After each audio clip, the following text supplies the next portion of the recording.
सकिन्छ म हेर्छु खोज्न परिवारको हाँसो खुसी कुल्चिन्छु त्यो स्वार्थ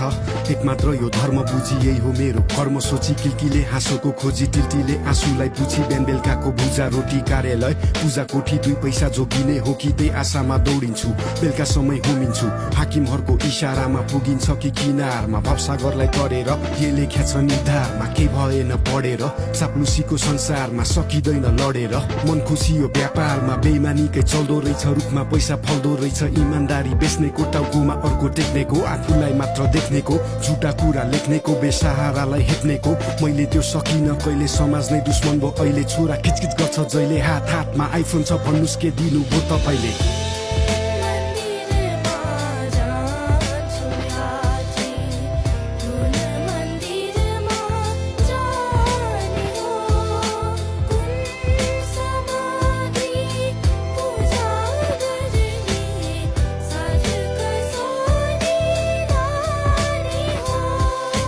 छिमेकीको घरमा नयाँ कम्प्युटर ल्याएको छ रे सधैँ घरमा ककटेल पार्टी ठुलो सचिव भएको रे गोर्लेको पकेटमा हात्ती महँगो घडी लाको रे हजुरबाको फुल्छ छाती भ्रष्टाचारी भएकोले छोरा मेरो बिलौना गर्छ बाइसाइकल चाहिँ चाहियो रे छोरीलाई खेलौना छैन बार्बी डल ल्याइदेऊ रे कहाँबाट ल्याउनु छोरी देशको सेवा गर्दैछु होइन म त्यो घुसखोरी बल्ल पेट भर्दैछु दिनदिनै म मर्दैछु औला मुख जोड्दा जोड्दै बिन्ती है म गर्दैछु हाम्रो दिन नि औला कतै नानु तिमी नरुनु